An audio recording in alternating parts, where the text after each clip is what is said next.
The council's music, fatal decision. The chamber floated in the void between stars.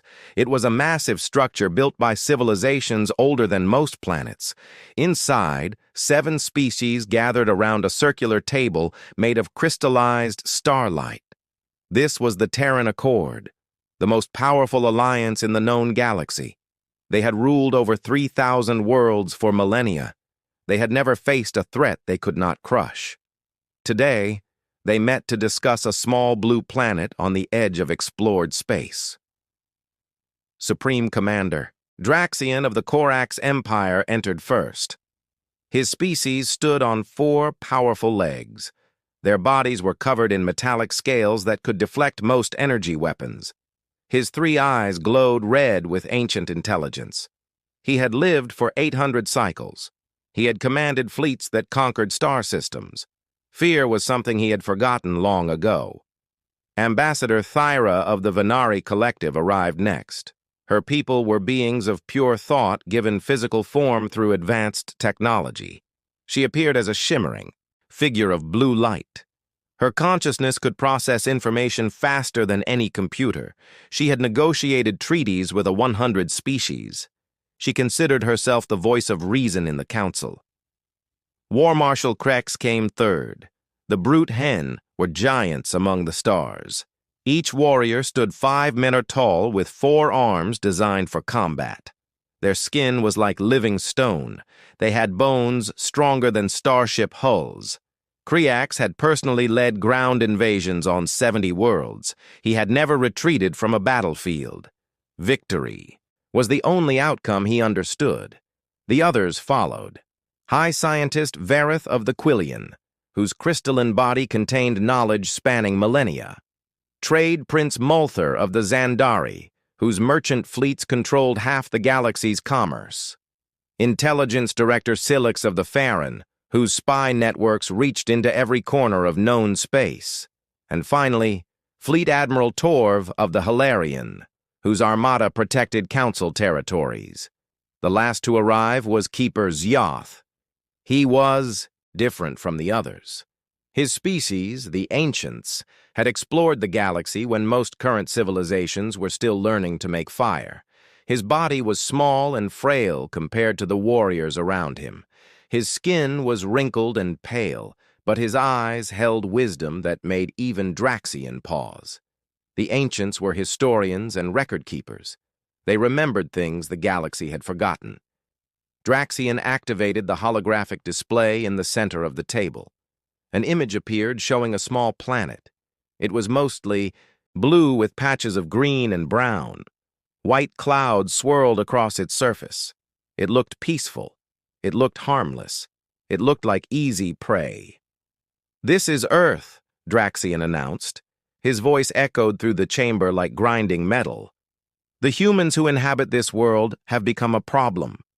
They have developed primitive space travel. They have sent probes beyond their solar system. Soon they will have the capability to reach other stars. We must act now, before they become a threat."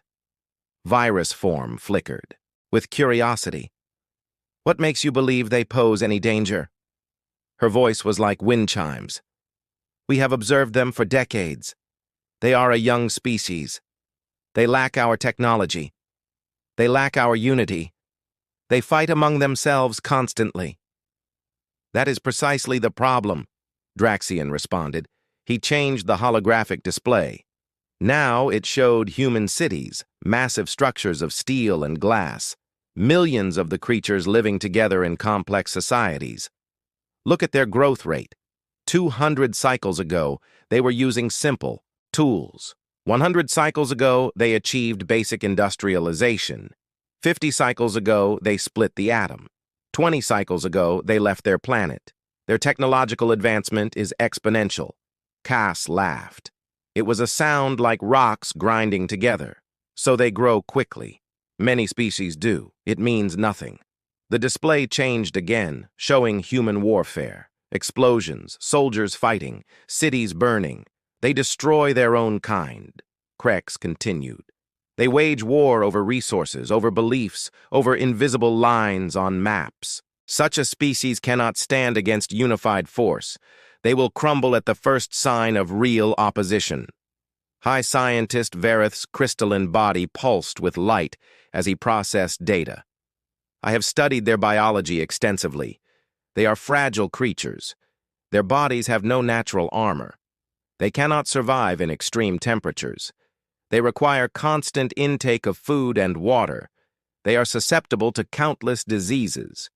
By all measurements, they should not have survived to develop civilization at all.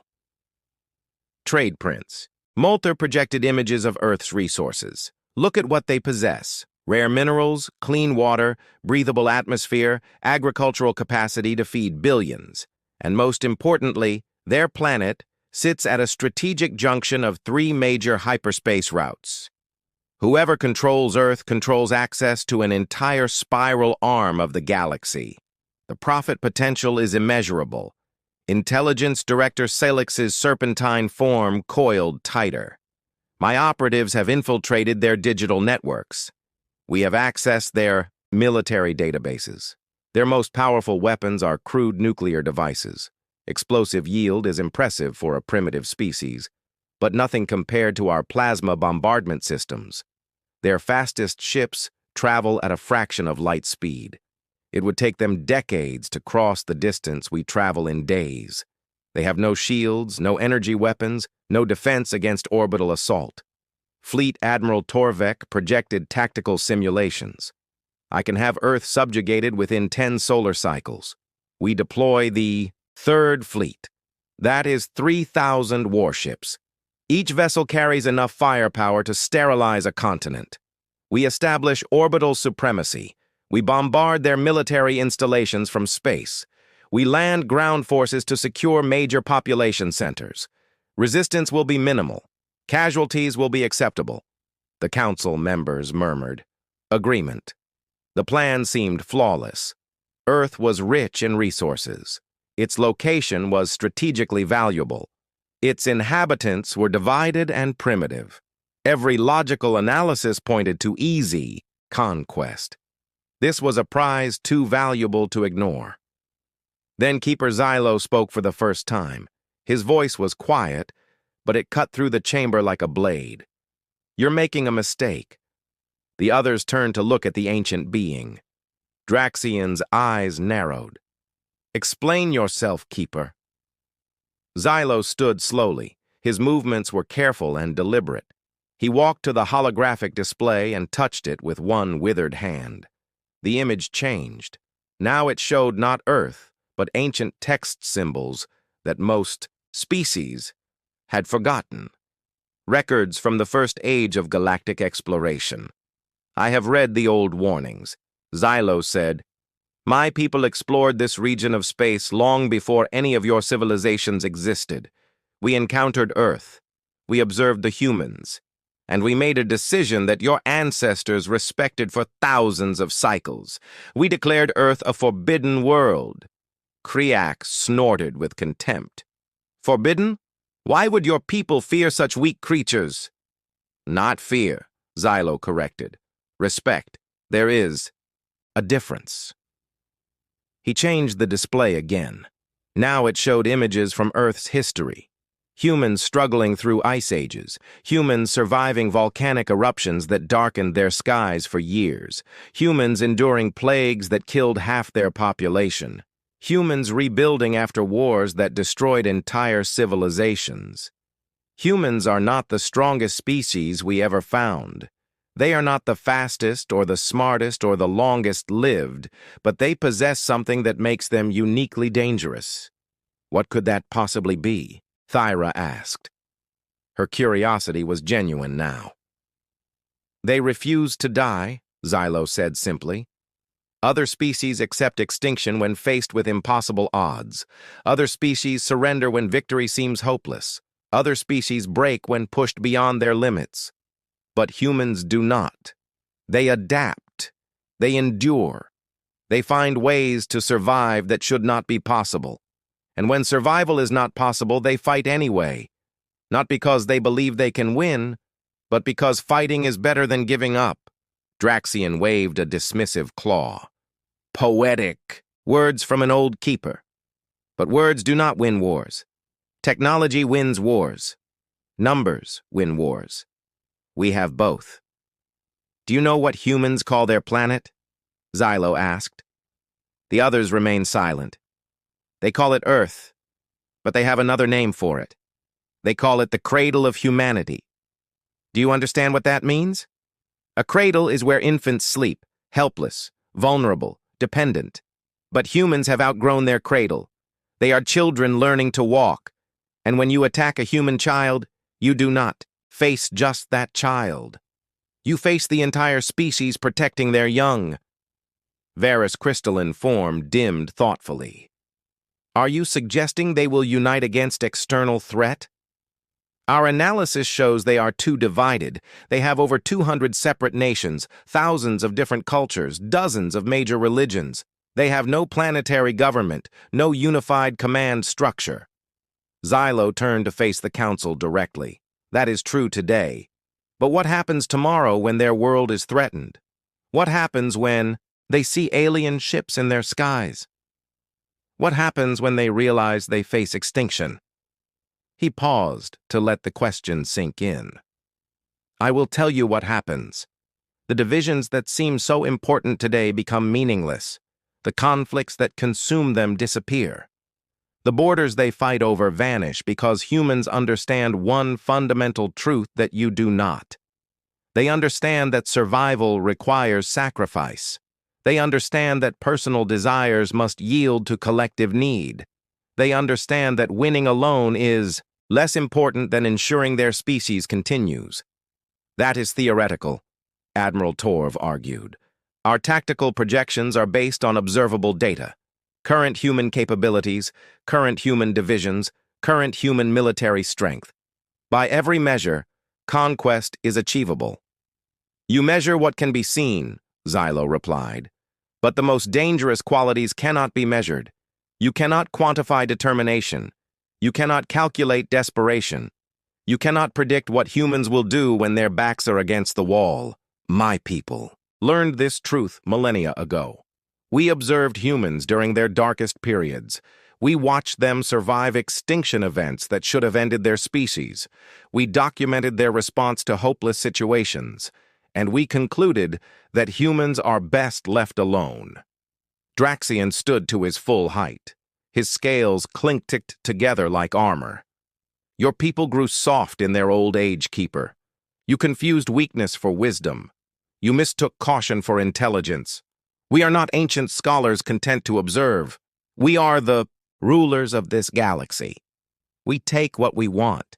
We crush what opposes us, and we will take Earth because its resources and location are too valuable to ignore.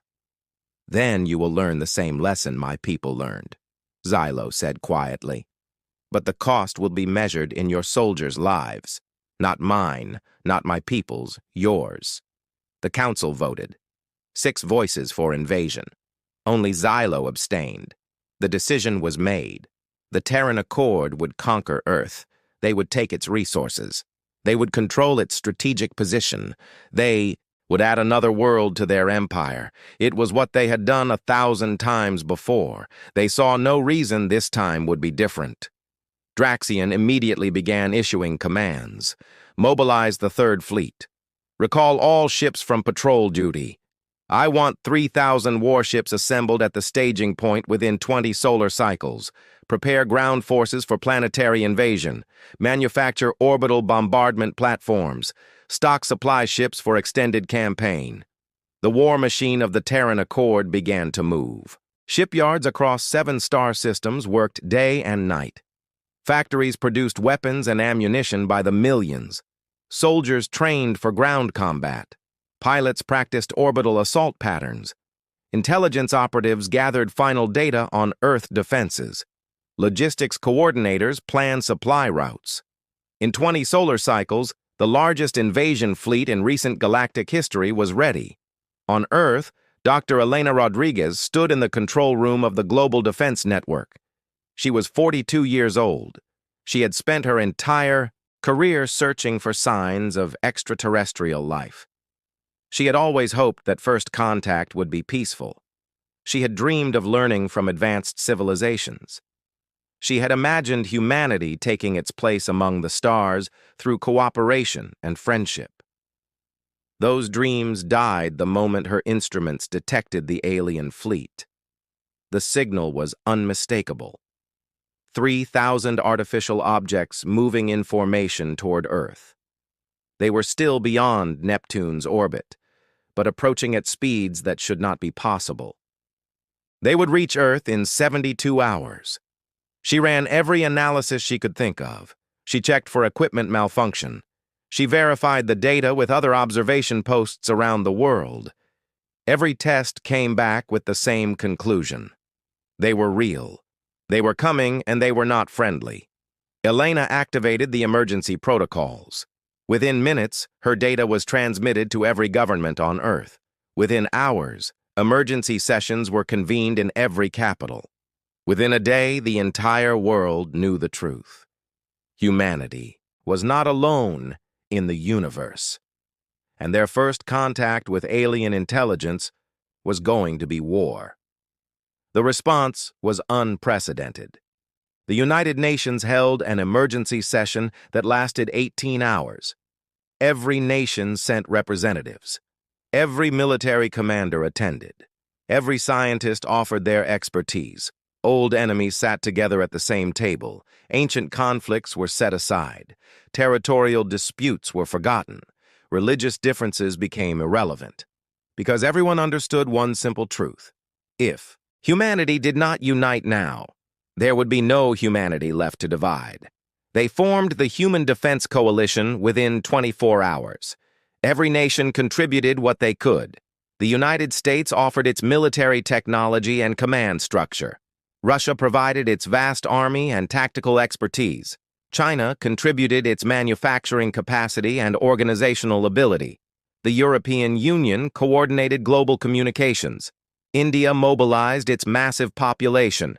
Japan offered its robotics and automation technology. Every nation, large or small, rich or poor, had something to contribute. Commander James Harrison was appointed Supreme Commander of Earth Defense Forces. He was a veteran of 3 conflicts. He had commanded troops in the most dangerous combat zones on Earth. He had seen the worst that humanity could do to itself. Now he would see if humanity could do better. He stood before the combined military leadership of every nation and said something that would be remembered for generations. We have 72 hours to prepare for the greatest threat humanity has ever faced. We cannot match their technology. We cannot match their numbers. We cannot match their experience. But we can do something they do not expect. We can refuse to surrender. We can refuse to accept defeat.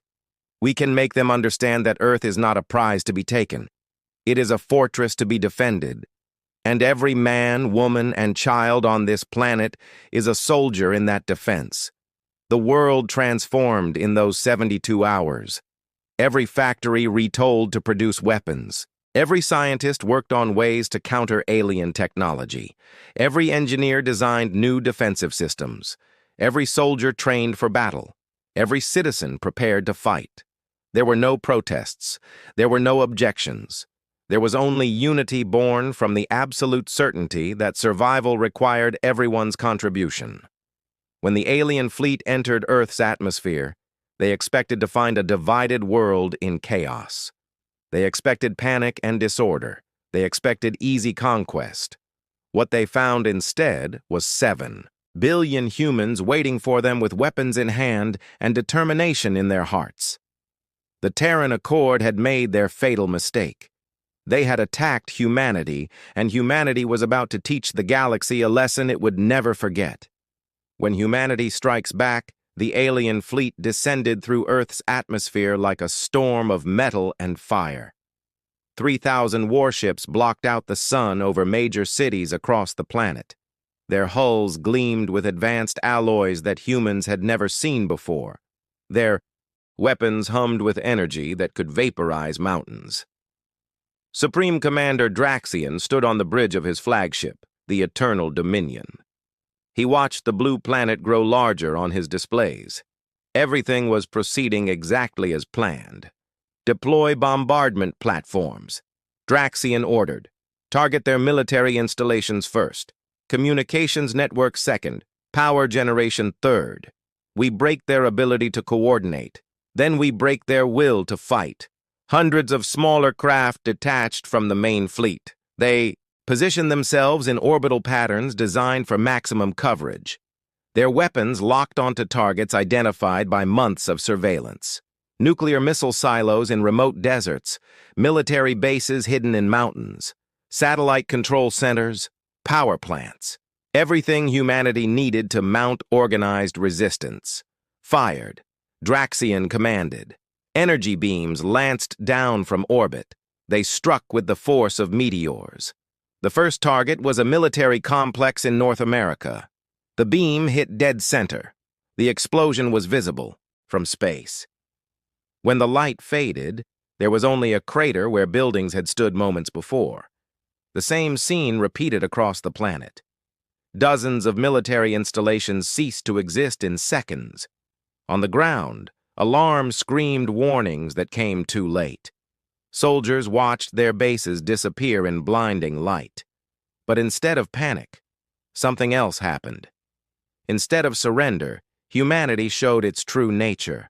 Every surviving military unit immediately activated backup protocols. Underground command centers came online, processed it all with cold efficiency. Phase 1 is complete, his tactical officer reported. All units are in position. Decoy installations have served their purpose. The aliens had made their first mistake. They assumed the bases they could see were the real bases. They assumed the installations built in obvious locations were the actual command centers. But humanity had learned deception through thousands of years of warfare. The real military infrastructure was hidden. The real weapons were concealed. The real had worked without rest. Every factory had produced components. The result was technology that pushed the absolute limits of human capability. The missile streaked toward the orbiting alien platforms. Point defense systems on the alien ships activated immediately. Energy beams and plasma bursts intercepted most of the missiles. Explosions filled the sky, but not all the missiles were destroyed. Enough survived to reach their targets. The warheads detonated not with nuclear fire, but with electromagnetic pulses, designed to overwhelm alien shields. The pulses had been calibrated based on readings taken from the alien ships during their approach. Human scientists had analyzed every emission. They had identified weaknesses in the shield harmonics. They had gambled everything on those weaknesses being real. The gamble paid off. Shield systems on dozens of alien platforms flickered and failed. For a brief moment, the ships were vulnerable. In that moment, a second wave of missiles arrived. These carried conventional explosives enhanced with experimental materials. They struck unshielded halls. Metal tore atmosphere vented into space. Fires erupted in corridors designed never to burn. 23 orbital platforms were destroyed in the first engagement. Hundreds more were damaged. On the Eternal Dominion, alarms blared across the bridge. Officers shouted reports of damage and casualties. Draxian stood frozen in shock. This was not possible. These primitives had weapons that could hurt his ships. They had tactics that countered his technology. They had bristled with anger. We have 3,000 warships. They have one primitive planet. Continue the invasion. Overwhelm them with numbers. The alien dropships began their descent. Massive craft carried thousands of brute hen warriors toward major cities. These were the shock troops of the Terran Accord. 5 Memor-tall giants with 4 arms and skin like stone. They had broken a 100 species. They expected to break humanity just as easily. The first wave targeted New York City. Lieutenant Sarah Chin watched the alien ships descend over Manhattan. She commanded a hastily assembled defense unit positioned in the ruins of buildings destroyed by the orbital bombardment. Her soldiers were not professional warriors. They were volunteers, teachers, engineers, students, ordinary people who had picked up weapons when their world needed them. They had 3 days of training. They faced an enemy that had conquered civilizations. "Hold your fire until they land," Sarah ordered. Her voice was steady despite the fear churning in her stomach. "Remember your training. Aim for the joints. Aim for the eyes. Work in teams. Do not try to be heroes. Just survive and make them pay for every meter." The dropships touched down in Central Park. The doors opened. Brute hen warriors emerged in perfect formation. They stood like mountains of muscle and armor. Their weapons hummed with deadly energy. They looked at the damaged city around them. They looked at the small humans hiding in rubble. They saw easy prey. Advance. War, Marshal Krex commanded from his command ship. Kill anything that resists. Capture the rest for processing. The brute hen moved forward with the confidence of predators. They had done this countless times. They knew how this would end, but then the humans opened fire. Bullets struck brood hen armor. Most bounced off harmlessly, but some found gaps, some found weak points. Enhanced rounds designed by desperate scientists over sleepless nights penetrated where ordinary bullets could not. Brute hen warriors fell. Not many, but enough to shock those who remained standing. The warriors stopped advancing. They looked at their fallen comrades with confusion. These soft creatures, with their primitive weapons, should not be able to hurt brood hen flesh. Yet their brothers lay bleeding on the ground. It was impossible. It was unacceptable. It was terrifying. "Return fire." Krex roared. "Show these insects what true power means." Plasma bolts erupted from brood hen weapons. Buildings exploded. Rubble vaporized. Humans died in the dozens. Sarah watched her people fall around her. She watched brave volunteers who had been living normal lives 3 days ago burn in alien fire. Rage filled her heart. Not the hot rage of impulse, the cold rage of determination, the rage that let humans do impossible things. Team 7 flank left, she commanded. Team 9 covering fire. Team 12 deploy the gift from Japan. Team 12 consisted of 3 engineers from Tokyo who had volunteered for the most dangerous assignment. They carried devices cobbled together from commercial drones and shaped charges.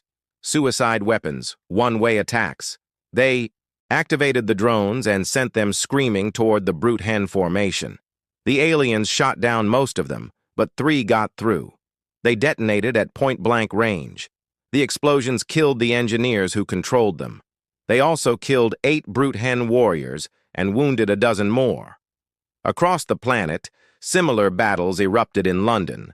Brute hen warriors found themselves fighting in subway tunnels where their size became a disadvantage.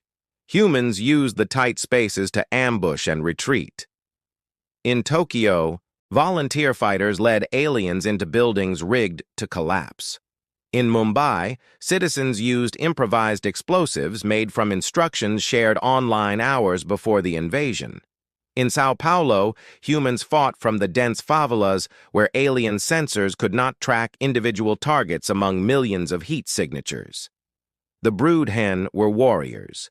They understood combat, but they had always fought conventional battles, armies meeting armies, forces clashing in open ground.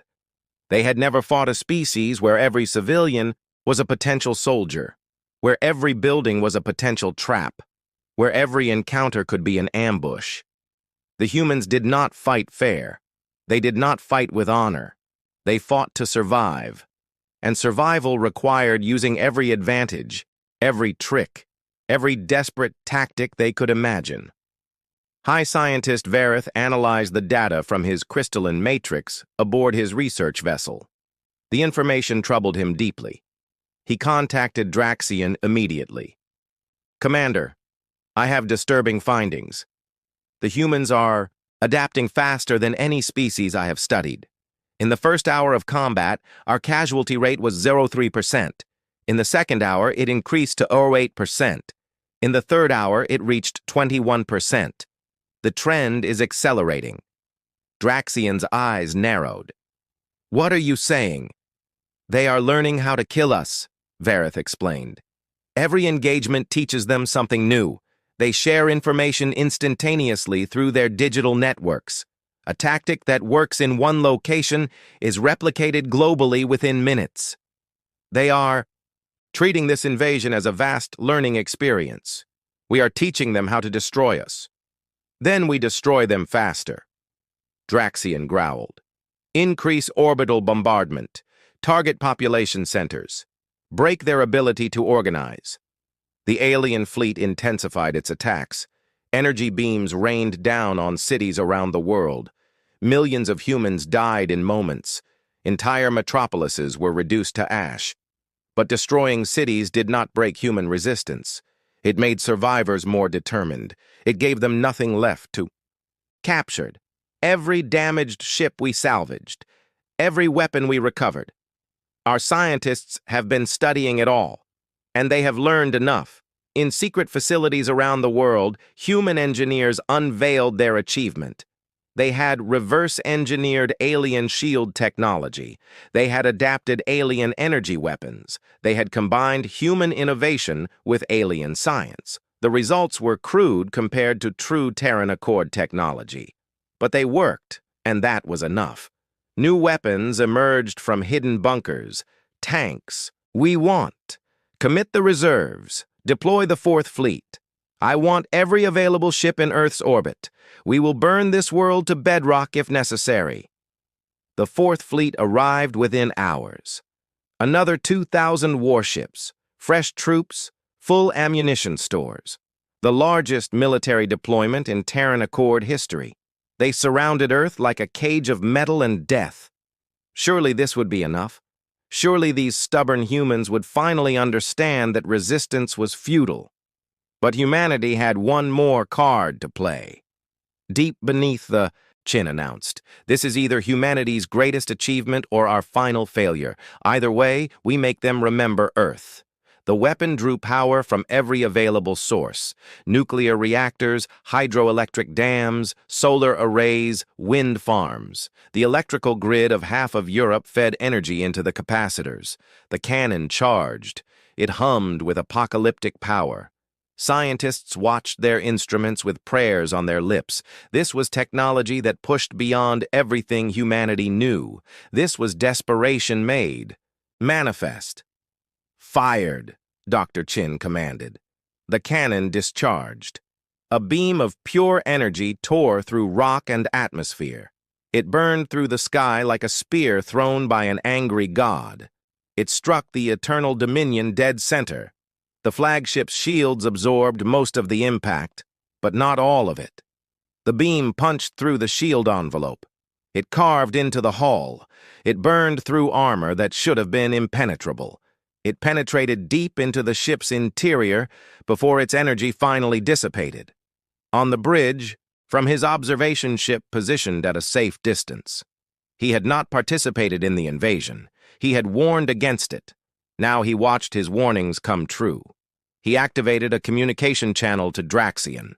Commander, you must withdraw. This species will not break. You are losing this war. We cannot lose to primitives. Draxian snarled. His pride would not accept defeat. His ego could not comprehend failure. Pride is a luxury you can no longer afford, Xylo replied. You have lost 12,000 soldiers. 30 ships destroyed, hundreds more damaged, and the humans are still fighting. They will never stop. Even if you kill every last one, they will hurt you so badly that your empire will never recover. Is Earth worth that price? Draxian looked at his tactical displays. The truth was undeniable. Human resistance had not collapsed. It had intensified. His soldiers were dying at rates that made continued invasion unsustainable. His officers were reporting psychological problems among the troops. Fear, hesitation, reluctance to engage humans in close combat. These were warriors who had conquered worlds. Now they feared small, soft creatures with primitive weapons and unbreakable spirits. On Earth, Commander Harrison received new intelligence. The alien attacks had decreased in intensity. Their ships were repositioning. Their forces were consolidating. It looked like preparation for withdrawal, but he could not be certain.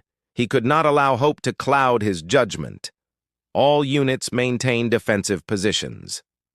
Harrison ordered, "Do not pursue. Do not give them reason to escalate. If they want to leave, we let them leave. We have hurt them enough." Sarah Chin stood among the ruins of New York with her surviving soldiers. 40 volunteers had followed her into battle.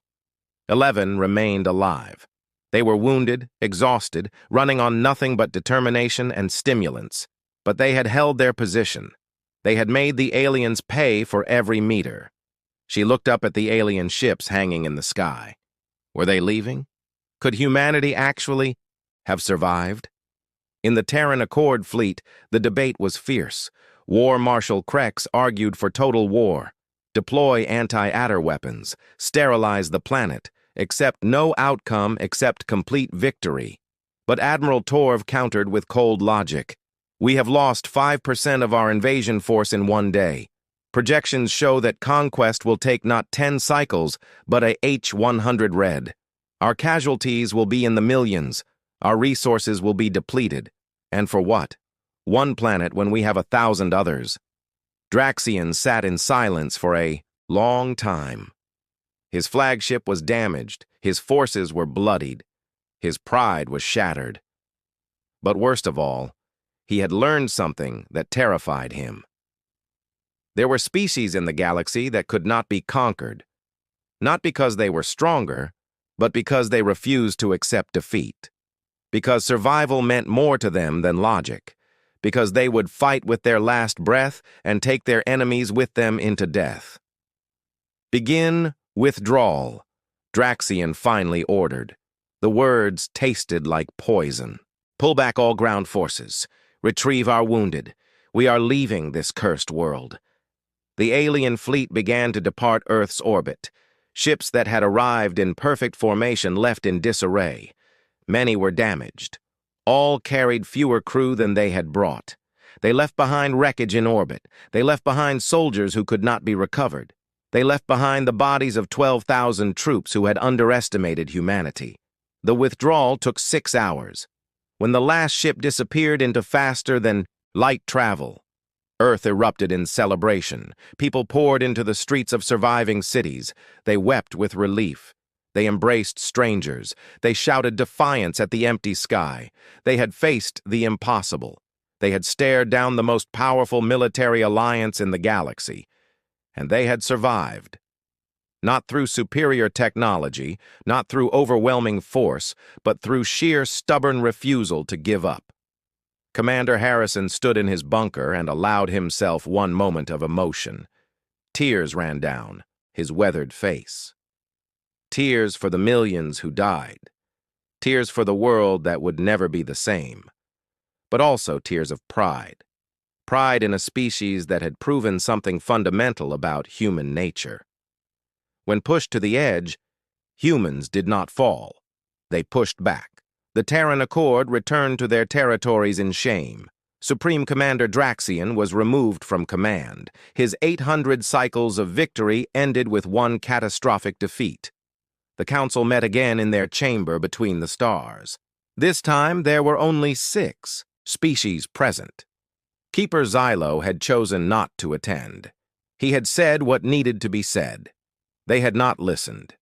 Now they lived with the consequences. The vote was unanimous. Earth was declared a forbidden world. No Terran Accord ship would approach within 10 light years. No contact would be attempted. Humanity would be left alone to develop as they chose.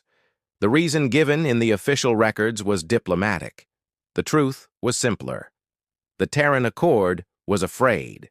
They had discovered a species they could not conquer. They had found a people who would fight beyond all reason, and that terrified them more than any weapon. Keeper Xylo recorded his final entry on the subject in the ancient archives. He wrote of the invasion. He wrote of the human resistance. He wrote of the lesson learned at such terrible cost. Then he added one final note that would be read by civilizations for millennia to come.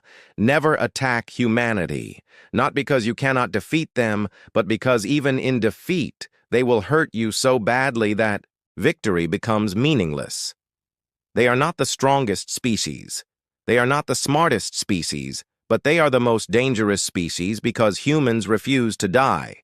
And in that refusal, they find a power that transcends logic and reason and fear. That power is called hope, and hope makes humans capable of anything. On Earth, humanity began to rebuild. They buried their dead. They mourned their losses. They repaired what could be repaired and started fresh where nothing remained. But they also looked to the stars with new understanding. They were not alone in the universe. There were other civilizations out there. Some might be friendly, others would be hostile. Humanity needed to be ready. They needed to grow stronger. They needed to ensure that no species would ever threaten their world again. The invasion had cost them dearly, but it had also given them something precious: unity. For the first time in human history, the entire species had worked together toward a common goal. The divisions that had plagued them for millennia seemed trivial now. Earth had become one people, one species, one family. Commander Harrison's final address to the Human Defense Coalition was broadcast to every surviving human on the planet. He stood before cameras with the ruins of destroyed cities visible behind him. His face showed the exhaustion of someone who had carried impossible weight. But his eyes showed something else: determination, pride, hope. "We have learned who we are," Harrison said. "Not from peace and prosperity, but from war and survival. We have learned that humans can accomplish anything when we stand together. We have learned that our greatest strength is not our weapons or our technology. It is our refusal to surrender, our determination to endure, our will to fight for what we believe in. The aliens came to take our world. Instead, they gave us something more valuable. They gave us unity. They gave us purpose. They gave us proof that humanity can face any threat and survive." He paused and looked directly into the cameras. "Let this be a message to anyone watching from the stars. Earth is humanity's home. We will defend it with our last breath. We will fight with every weapon we can imagine. We will never surrender. We will never give up. We will never accept defeat because we are human. And that means something now. That means we are a species that survived first contact. That means we are a people who looked at impossible odds and chose to fight anyway. Remember Earth. Remember humanity. And remember the price of attacking those who refused to die." The broadcast ended. Across the galaxy, species that had monitored the invasion sat in stunned silence. They had watched a primitive world defeat the Terran Accord. They had witnessed something that should not have been possible. They added their own entries to the list of forbidden worlds. They added their own warnings to the galactic databases.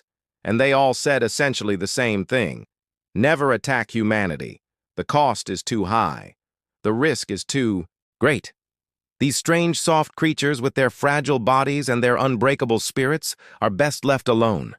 They are dangerous not because of what they are, but because of what they refuse to stop being human.